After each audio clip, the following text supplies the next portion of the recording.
Good morning, everyone, and welcome back to Wake and Take.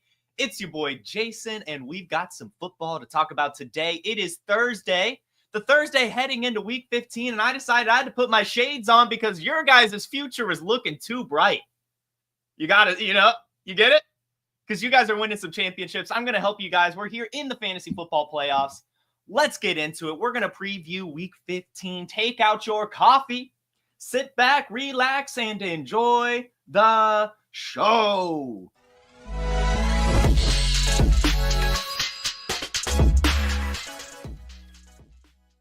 All right, welcome in, everyone. The Hairy Snowman, Donald, Alex, Dustin, Jamie. Happy to see you all this morning. Paul, I hope everyone is having a fine day to one and all. Happy to see you guys. Happy to talk football. Gonna be a fun one. Gonna be a good one. Before we get into it, I did want to talk some news, and I don't know if this is NFL news anymore, but we're just going to talk about it because, as you guys know, I am a huge Bill Belichick fan. I love the guy. I asked him to retire last year so he wouldn't get fired, but it is what it is. Or I guess they did kind of let him do that. Or no, they did fire him. I don't know. It doesn't even matter. He's at UNC now, and that's what the big news is. And our producer, Dustin, has to ask if his girlfriend is getting free tuition now. Hilarious. I think the answer is probably yes, although she probably graduated maybe or just didn't even care to get her education. And I really just want to say two things, real brief, about this situation. Good for him.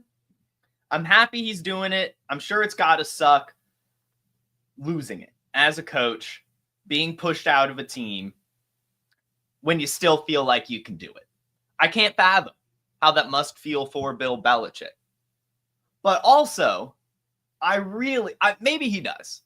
Maybe he does. But I really feel like he doesn't understand how long and how difficult of a road he has just signed himself up for. At his age, I don't know. We'll see. But it's a massive undertaking to take over a program like UNC, although I know they've started to, kind of move in the right direction. But recruiting, coordinating, and these are college kids, right? And maybe that's what it is. Like maybe he realized that NFL players don't respond to his coaching style anymore. Like these adults are just, they don't listen to his no nonsense stuff. And maybe that would work better in college. I'm not sure. I do still think he's a really good coach. My heart kind of feels for him, to be honest. That was kind of my first reaction is it's just like, I really think that just go off into the sunset. We were embracing broadcasting Bill Belichick era. We loved him on the Manning cast and he was doing the underdog stuff. And that was just fine, but to go down to college, it just doesn't feel right. End it. Just end it. And I think that message should go to a lot of players in the NFL. Like, as we talked about, earlier this week, how much it just sucks watching Kirk Cousins lose it. How much it kind of sucks. I don't even like Aaron Rodgers, but it is pain. It is pain to watch these people lose it. And I just wanted Bill Belichick to remain in my head as the Patriots coach. Walk away, be done. And we'll see how this goes. Hopefully it goes well. I mean, I'm sure it will. Like I said, I do still think that he's a good coach. And I'm sure that college players in general, just younger people, will be able to respond or at least handle his coaching style a little bit better just because that's what they're used to at that age. They haven't really been, they don't have the responsibilities yet. And so they're able to be talking to like children and take it. So I'm very curious to see how this goes. I don't really like it personally.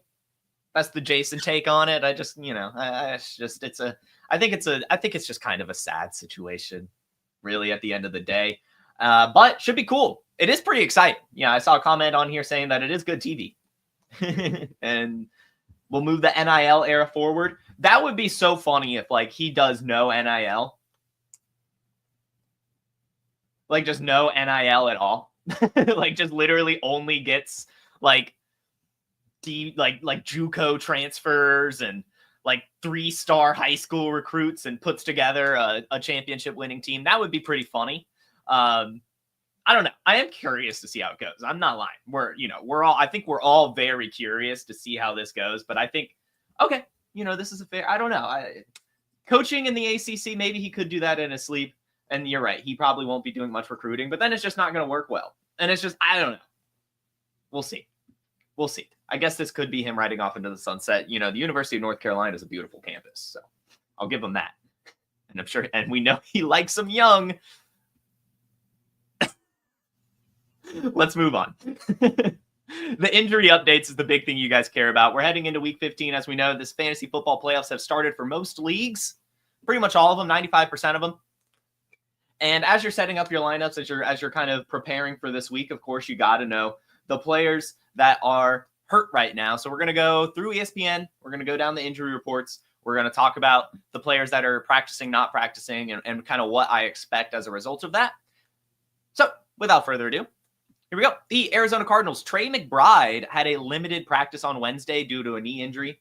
Generally, that does mean that he's going to play. You know, he's been balling out, limited, totally fine. So shouldn't worry too much about Trey McBride. Should keep things going. Next, Atlanta Falcons. On the offensive side of the ball, honestly, no one we really care about. And to that point, also really no one we care about too much on the defensive side of the ball. The Ravens. Same actually can be said here too. Nothing too crazy that we're really worried about as we're setting our lineups. In Buffalo, though, both Keon Coleman and Dalton Kincaid are expected to make their return this week. It's huge news, especially since they're going up against the Buffalo Bills. That should be a fun, or they're going up against the Lions as the Buffalo Bills, and that should be a very fun game. Should lead to some fantasy points to pretty much everyone. So that's kind of the big news out of Buffalo. No one actually on the offensive side of the ball on the injury report besides Shane Bukele. In Carolina, Jonathan Brooks, of course, unfortunately did officially re-tear his ACL and is on IR. So it's just, you know, Chuba Hubbard season. Even Raheem Blackshear is not practicing on Wednesday. Who is behind him? Hold on. Hold on, guys. This is what we talk about, right? Velus Jones. Holy shit. Everyone listening right now, I know it sounds counterintuitive. I know it sounds stupid. It is looking like Velus Jones is going to be the backup running back in Carolina. And that's just, you know, we talk about rostering these handcuffs all the time. This is a player who should be available in every single league. Why not? If anything happens to Chuba Hubbard, we do know that Velus Jones, transferred from as a wide receiver, special teams guru, should be fine catching passes and closing out the season. So I think that's a fun one as we see Raheem Blackshear hurt, Jonathan Brooks on IR, Miles Sanders still on IR. Why not take a swing on Velus Jones? Feel crazy saying that, but that's what we say, right? It's like every year there's some random ass running back that no one's ever talking about that ends up kind of really helping you down the stretch. And why not Velus Jones? We'll find out. Chicago. Roschon Johnson still questionable with his concussion. Something to keep monitoring throughout the coming days.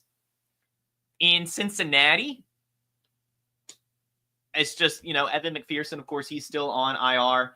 And then Joe Burrow actually had a limited practice due to a sore knee and right wrist injury. I will say this. Now, Zach Taylor has come out that prior to the session, neither injury will force the quarterback to miss any practices. That's what he said. So it seems like he's going to be limited all week and still play. I will say, as the Cincinnati Bengals season starts to come to a close, it might not affect our fantasy season. Maybe championship week. We'll see. But, I mean, if this gets worse, I could see them just kind of shutting it down for Joe Burrow and even Jamar Chase for that matter, as unfortunately they've lost too many games. So definitely kind of something to keep your eye on regarding Joe Burrow. He's definitely still playing, but like start thinking of a contingency plan in case the Bengals decide to just end the year. Cleveland. Cedric Tillman is returning to practice. That's good news. David Njoku, though, not practicing on Wednesday due to a hamstring injury. This will definitely be something to monitor. I believe I had David Njoku as my tight end start this week. No, I took him out because it was too easy. But they are taking on, who are they taking? I forgot. Doesn't even matter. We'll get to it later. But they have a decent matchup. I think it's the Chiefs. Is it the Chiefs? I think it's the Chiefs. And the Chiefs give up a lot of points to tight ends, if that's right. I think it is right. But he's probably fine. The report says he's day-to-day, not practicing due to a hamstring injury, but definitely something to monitor over the coming days. All right, Dallas. CeeDee Lamb, limited, probably fine. You know, this has kind of been the deal with him the past couple weeks now, where he's just kind of, really the past few weeks, been injured, but they're kind of just making him play. Denver, nothing. Detroit, nothing. Green Bay. Luke Musgrave is on track to return. It looks like he returned to practice on Wednesday. And then Romeo Doubs as well, practice full on Wednesday. So it looks like he will be coming out of concussion protocol, which means it is over for Tucker Kraft. Drop Tucker Kraft. I don't really care. Luke Musgrave coming back, Romeo Doubs back. I don't really think you're going to start him rest of the season. Houston Texans. Still so sad about this Jalen Petrie injury. He was staying in my IDP league. No one in Houston. Indianapolis. Josh Downs, limited. So it looks like he will be returning this week, which is really, really good news. Jacksonville. Evan Ingram did not practice on Wednesday due to a shoulder injury.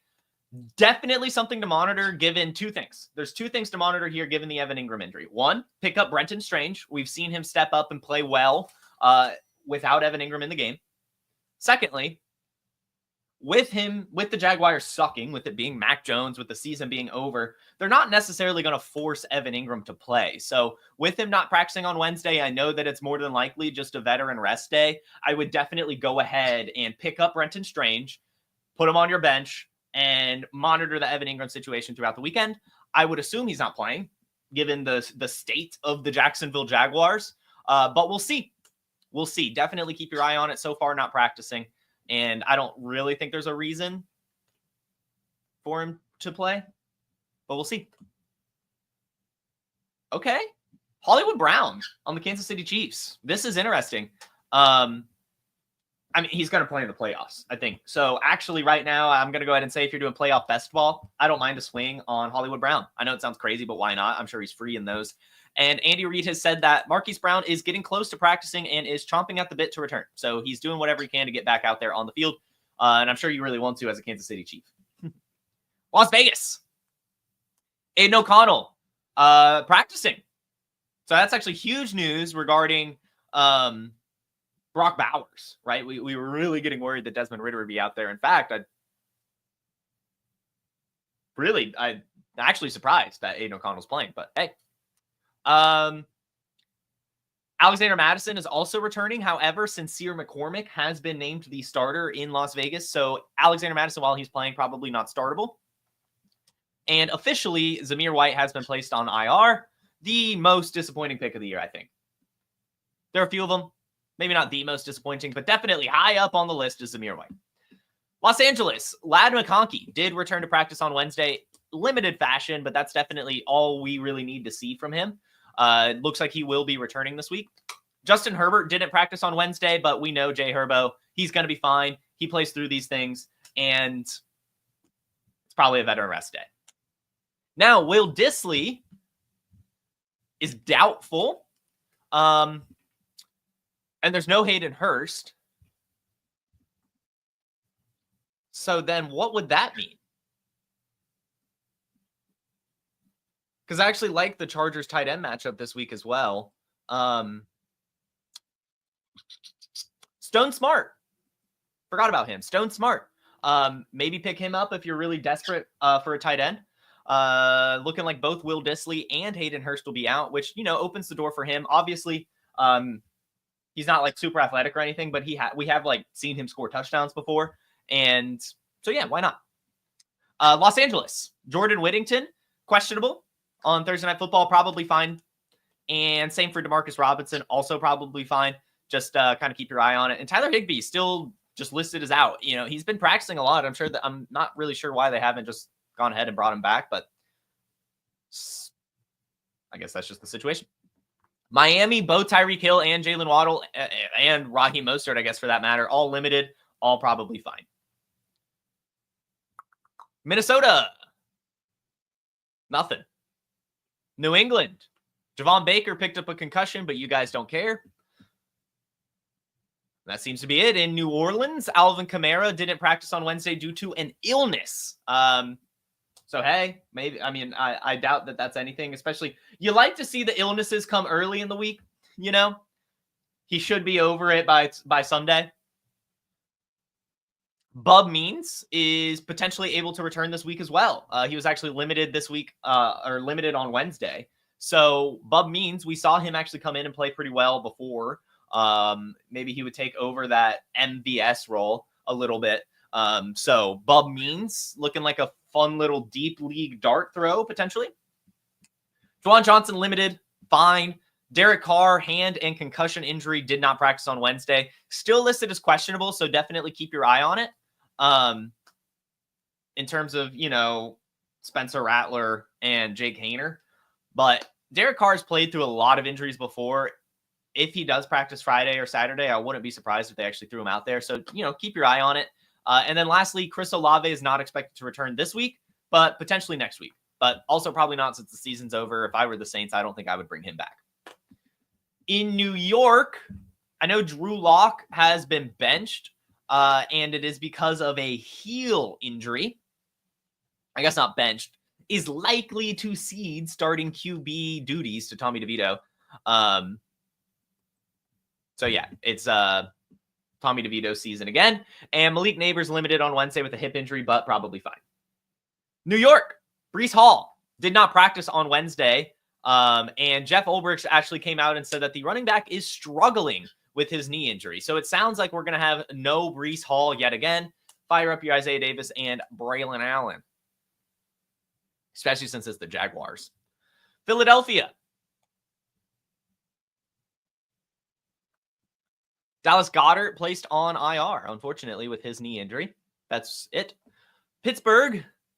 George Pickens still not practicing with his hamstring injury. So, again, if Mike Williams is out there, you want a little bit of a boomer bust option. Maybe, I guess. But definitely keep your eye on it with George Pickens' hamstring injury. San Francisco, Garendo says he feels good and plans to play today. So, the Patrick Taylor hope doesn't seem to be the case. However, it is possible that it is both Isaac Garendo and Patrick Taylor tonight. So, don't, feel like, you should probably definitely start Isaac Garendo. Week 15 is Debo week, according to Coastal Chris. So we'll see. I like that call. I love Debo, and I'm, disappointed in what he's been doing so far. But good news surrounding Isaac Garendo.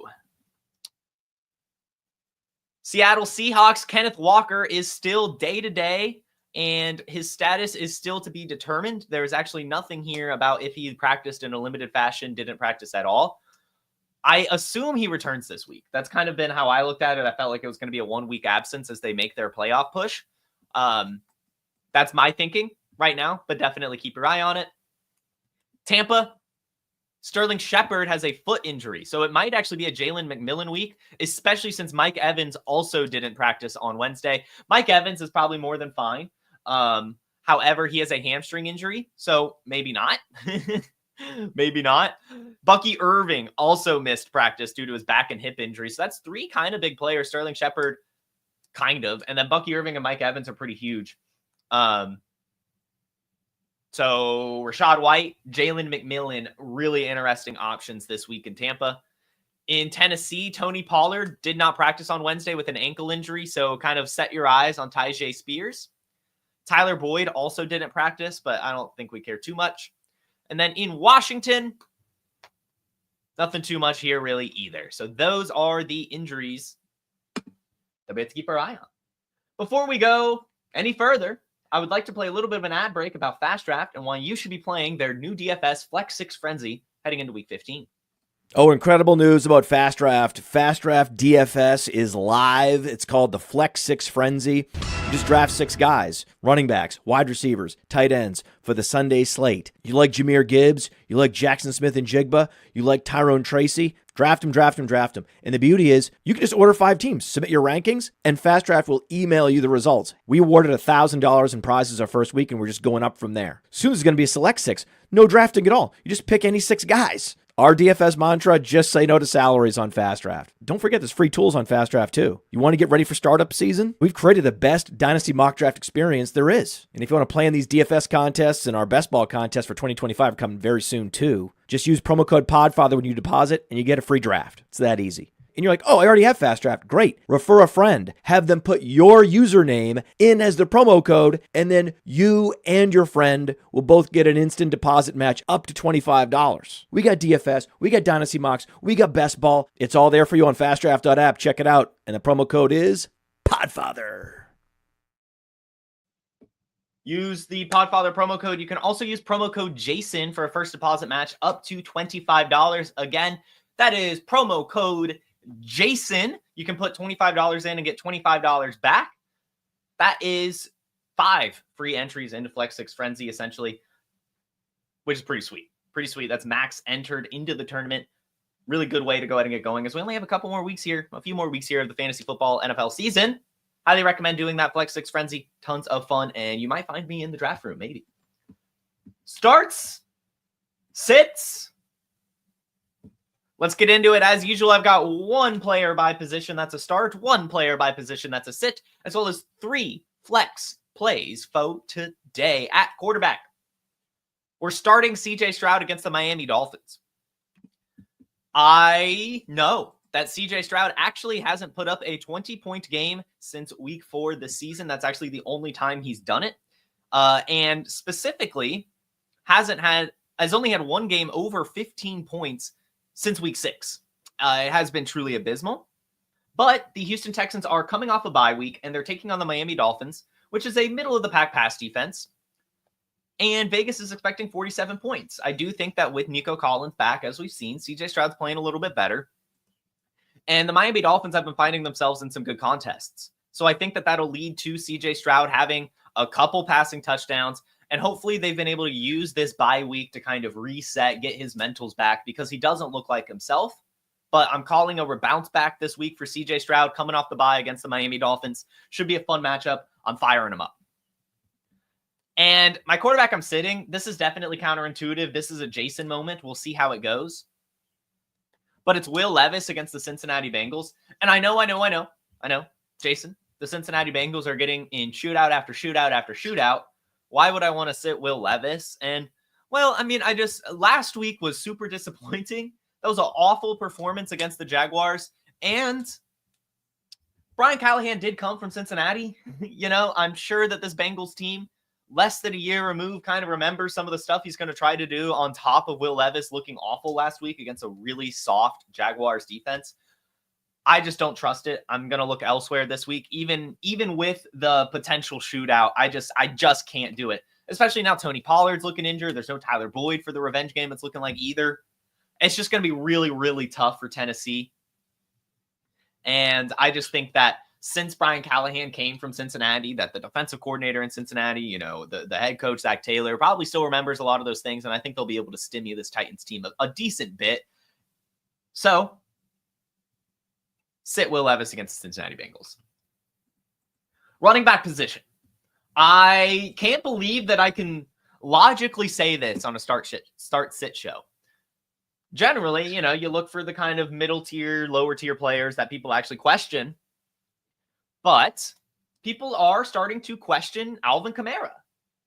And with him missing Wednesday's practice, with Kendre Miller getting a ton of opportunity in his first game back from injury, people are worried. The FUD is getting higher and higher for Alvin Kamara.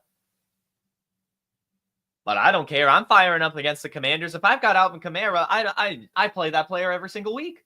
I don't think he has had a game this year under 10 points in full PPR. And last week, yeah, he only had 17 carries and 79 yards, but he did have 5 receptions. And at the end of the day, that's all we care about. Regardless of who the quarterback is, Alvin Kamara should get the ball a ton, should look great. And it is a soft Commanders defense who's actually given up the 5th most rush yards to opposing running backs so far this season.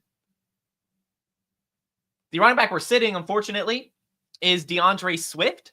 DeAndre Swift has been very disappointing the last few weeks and now takes on a tough Minnesota Vikings defense, which is top 3 in rushing attempts, rushing yards, and rushing touchdowns allowed. So they've been doing a fantastic job stemming opponent's run game. And DeAndre Swift himself has definitely started to lose some steam. He hasn't had a game with more than 5 targets since week 9. And in fact, has only had 3 receptions once in that span. The last 3 games, he hasn't eclipsed 10 points and is coming off a 5-point game against the San Francisco 49ers, And I just think we're going to kind of see something similar. The Bears are really leaning into Caleb Williams right now. And as much as I love DeAndre Swift, this is just a very tough matchup. And it's hard for me to trust him in such an important week, in such a tough matchup based on his recent performances. All right. Dustin's hyping me up.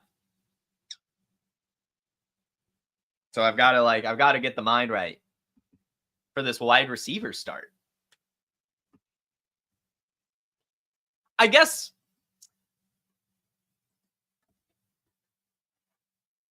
how do I do this? How do I make we're trying to clip this. How do I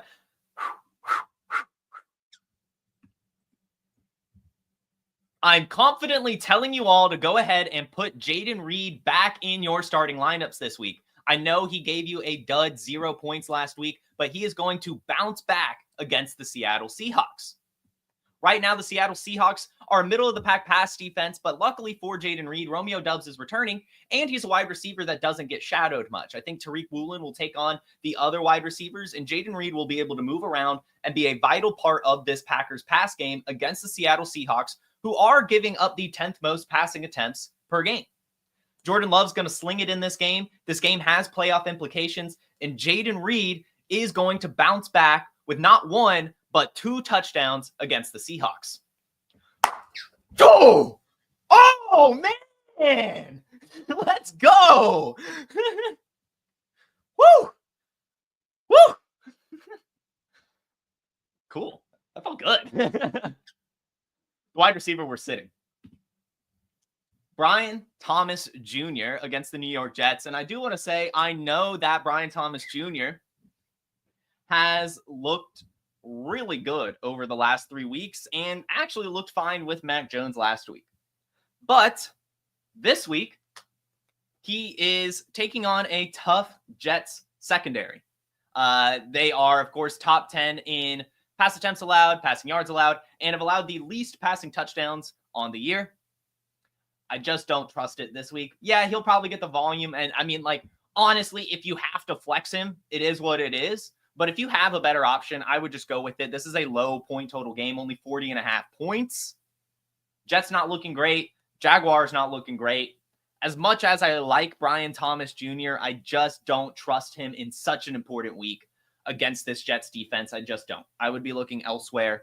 But like I said, I mean, like, I understand, like, he's going to get all the volume, especially if there's no Evan Ingram. So, like, it's just one of those things where I just think it's tough at this point of the year to kind of rely on him. But I also understand that a lot of people have to. But that's where my head's at. I just don't like this matchup, and I would like to find another option. Okay. At tight end, nah, Dustin, we're not clipping this one. I don't feel as confident about this one. But I've got to say, there's not even a lot of reasoning behind this one. But Kyle Pitts is a start this week. And it hurts to say, I can't. I can't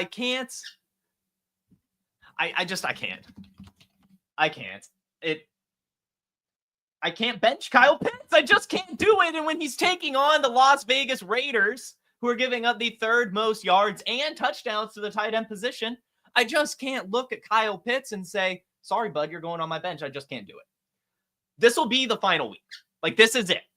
If he can't perform against the Raiders, then I don't know what it's going to take at this point. I really don't. I really, really don't. But as Happy Hudson points out here in the chat so eloquently, he did have 6 targets last week. He is still getting usage. He just really doesn't look good. But this is a good matchup for him. Like, this is what you're hoping for with Kyle Pitts. And hopefully he can do it. Because I'm going to be devastated if he doesn't at least give us 10 points this week. I don't need a touchdown. I just want like 4 receptions and 70 yards. Can I get that? I think so. And so we're firing him up. And the tight end we're sitting. And as usual, guys, I hate the tight end part of the show. I think it's really tough. It's such a barren position. And actually, it's funny. I wrote this player originally as my start. I was actually going to start Dalton Kincaid against the Detroit Lions until I started digging in more and found that the Detroit Lions are by far the best team in the NFL against tight ends. They've only allowed 400 yards and 2 touchdowns all season. And yes, this is a shootout, so it is fairly counterintuitive, but this is his first game back from injury. We've seen a lot of floor games from Dalton Kincaid this season, and I don't want to trust him this week in such a tough matchup when especially Keon Coleman's back. Khalil Shakir's been killing it. Amari Cooper's becoming unlocked. Josh Allen's doing his thing. James Cook's doing his thing. I liked this matchup at first because of the points. Like I said, I was actually leaning starting him, but then I dig in and see how good the Lions are against tight end, and I just can't do it. So we're sitting Dalton Kincaid against the Detroit Lions. And lastly, our 3 flex plays. Admittedly, I did this. I couldn't sleep much last night and woke up pretty early this morning, so started cranking this out before I found out Isaac Guerendo was playing. So I wrote Patrick Taylor. I'll say Isaac Guerendo. And I'm going to be honest with you guys. I'm going to do this after the show. I am going to make a DraftKings lineup. I had the thought. You guys saw last Thursday night, I got 7th out of 30,000 with some crazy shit. So I'm going to keep leaning into that crazy shit. I don't know if it's actually going to work. But I feel pretty good about building a DraftKings lineup with both Patrick Taylor and Isaac Guerendo in it. So stay tuned. I'll share that on Twitter for you guys. We'll see. And again, I only enter the free and 10-cent contest, maybe $1. Maybe $1 if I'm feeling it. But yeah, I do want to say I'm feeling that both Patrick Taylor and Isaac Guerendo will be fine this week. I think that both will get action. We saw that when Jordan Mason went down a few weeks ago. Now, with Isaac Guerendo playing through an injury, I think we'll see it again. So I think that both can play, and I think both will play. That's the Jason take here. And lastly, Malik Neighbors against the Baltimore Ravens, even with Tommy DeVito. I'm sure a lot of you are staring at him like, man, should I really play him? And yes, you should. The Baltimore Ravens are a piss-poor secondary, and Malik Neighbors is still getting a ton of volume. It's like the Brian Thomas thing, except actually a good matchup, right? Same could be said for Marvin Harrison Jr. You know, he's been hit or miss all year, but he's taking on the New England Patriots. This should be a good matchup for the Cardinals to bounce back, and hopefully a good matchup for Marvin Harrison Jr. to bounce back as well. So those are my other 2 fun little flex plays this week. We did talk on the waiver wire episode on Tuesday that got canceled, sort of, because of StreamYard. We still went on here. I just had to delete it after because the production quality was so horrible. But I did mention like Mike Williams, Alec Pierce, if you're looking for some sort of boomer bust option this week, and the Browns wide receivers as well. But for the most part, those are the guys I like. Yeah, I like the Neighbors over 12 targets call. I like the Tyrone Tracy top 5 call. Is Isaiah Davis a start? Yeah, I think you could flex Isaiah Davis.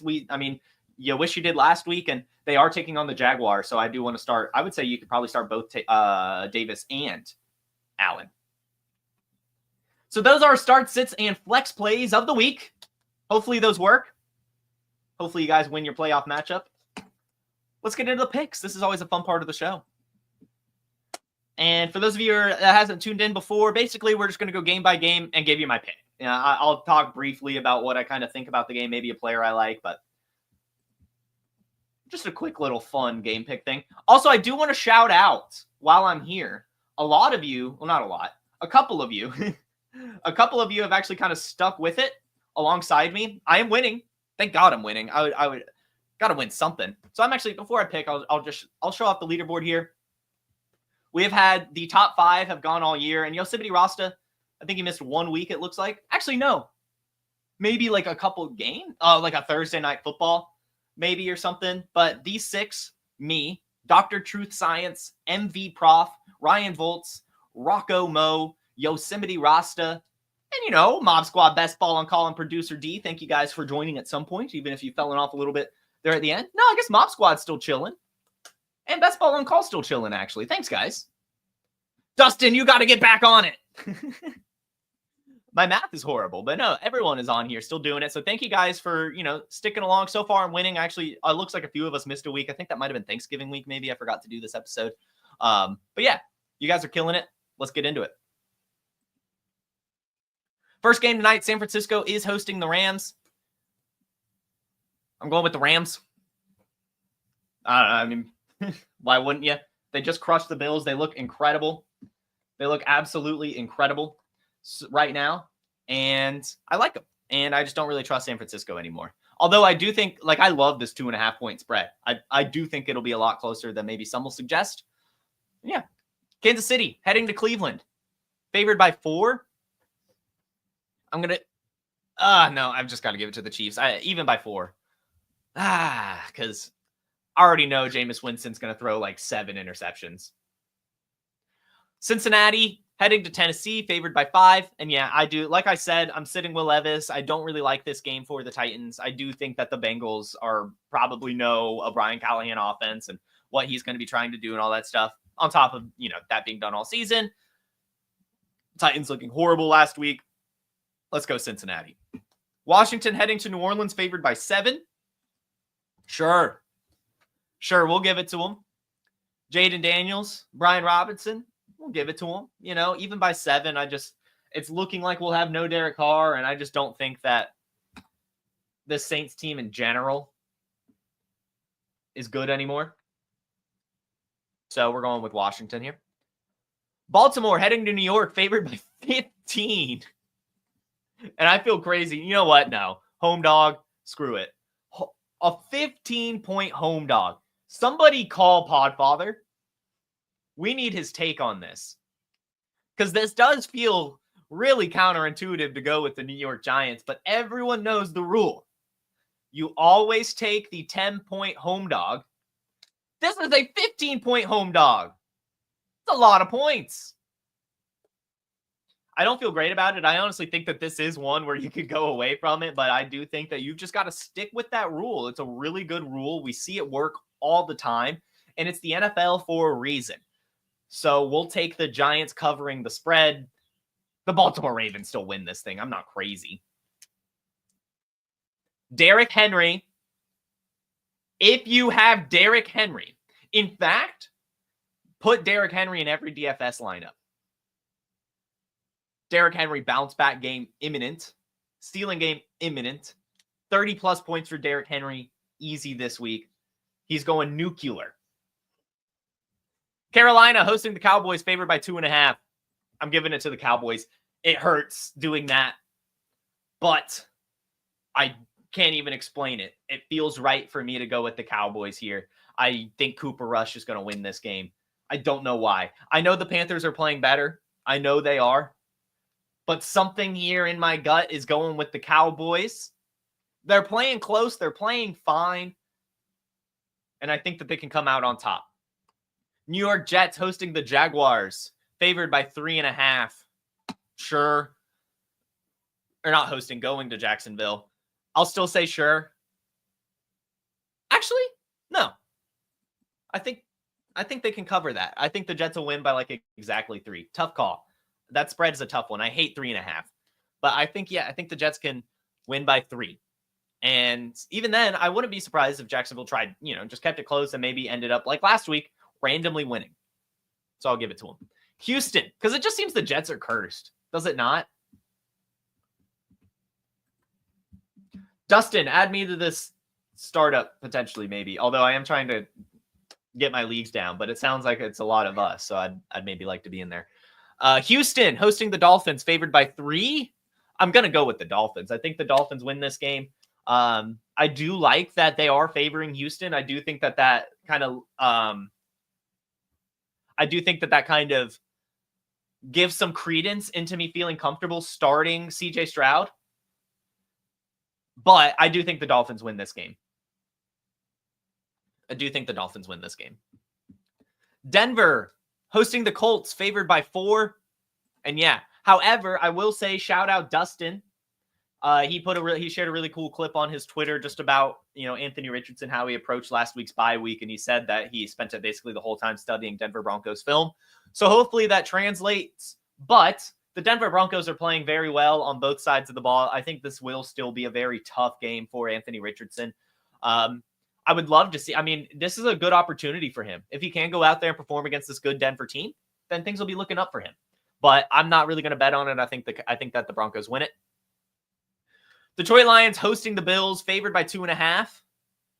Little preview for the Super Bowl. Why is this not Sunday Night Football? In fact, why do we have 2 Monday Night Footballs? Swap one of these. Why? The Falcons Raiders instead of Detroit Buffalo on prime time? Where's the schedule maker? What are we doing? What is this? What is this?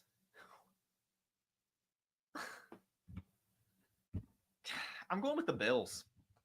In Detroit, I think Josh Allen gives it to him.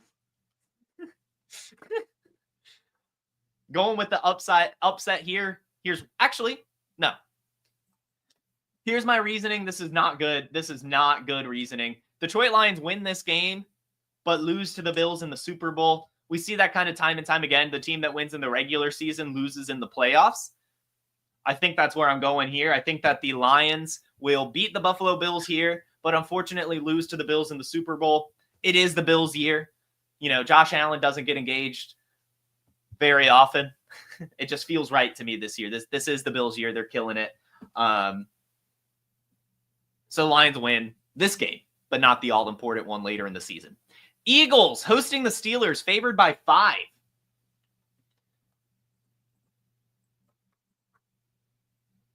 I'm going to go with the Steelers here as well. They're just playing very well. Even without George Pickens, they're playing well. At the very least, I do think that they can cover this. The Eagles keep finding themselves in at least close games.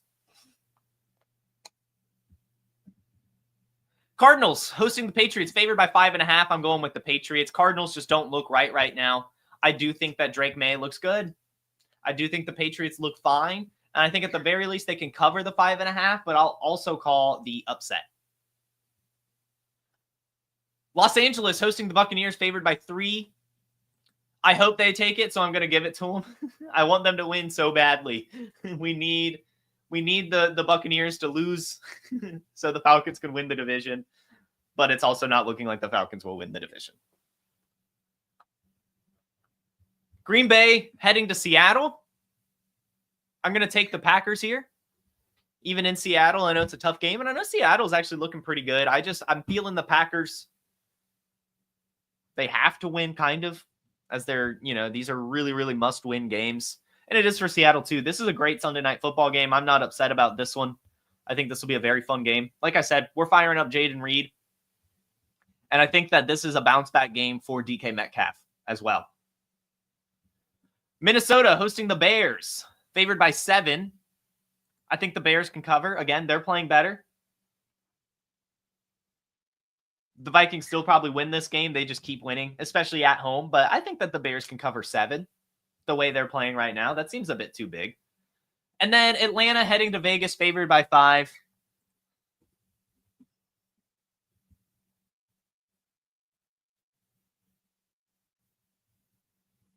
I hope, honestly, that Desmond Ridder starts and beats the Falcons. I think that would be so funny. I hate it, but it would be so funny. It would be so funny. And it just feels right, too. Like, you remember the Falcons lose to the Steelers to start the year. Like, it's just everyone gets revenge against the Falcons, it seems. And they're just playing terribly. They're just playing so bad. Although, Kirk Cousins on primetime, baby. We're going with the Falcons. Falcons by 10. I can't not pick the Falcons as much as they keep burning me. So these are our picks. There you go. We'll see how that goes. And yeah, that should do it. I'll go ahead and hop into the chat real quick and answer a few questions, and then we will get y'all out of here. Remember, tomorrow we do have Theo hopping on the show. Should be a great episode, so make sure you get ready for that one. Go ahead and hit that like button and hit the subscribe, plus that bell to get notified when we're live tomorrow. Here we go. How are we feeling about Garendo tonight? Yeah, I mean, I would say that it's okay starting him. I don't think at this point you should sit him in this offense. Should be a decently good game, and the rain does kind of benefit the run game a little bit. Your question is essentially Brian Robinson, Rico Dowdle, or Devontae Smith, or Isaac Garendo, and I don't hate Garendo over Devontae.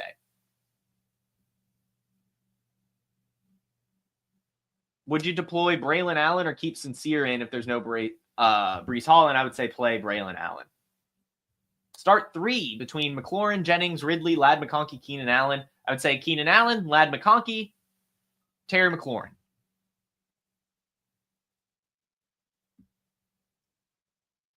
Next, Neighbors, Mooney, Jamo, Thielen, pick 2. I'm going to say Jamo for sure against the Buffalo Bills in that shootout. And then probably Neighbors. Probably just Neighbors. I mean, he should get a ton of volume in this game. Easy matchup, too. Does that mean we're playing Jalen McMillan? Yeah. I think we could play Jalen McMillan more than likely this week, yeah. Start Kirk Cousins over Levis? Yeah, I guess. Yeah.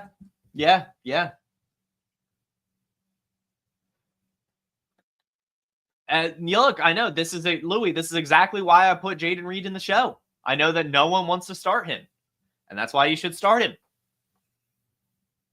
I can't fathom him flopping 2 weeks in a row. I just don't get it.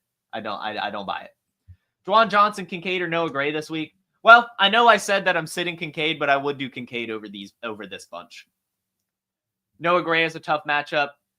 I just don't. I would rather just chase the Vegas point total of the Bills-Lions game for Kincaid, even if it's a tough matchup. Judy, Shakir, or Mooney? The answer is Shakir, especially if it's full PPR. Donald's taking my picks to next year. I am above 500, so that's pretty good. I'm like 107 right, 80 wrong, or something like that. Not bad. Ridley or Jamo? Jamo. I'm so glad. I love getting all these Jamo questions. That just proves that you guys really do listen to me.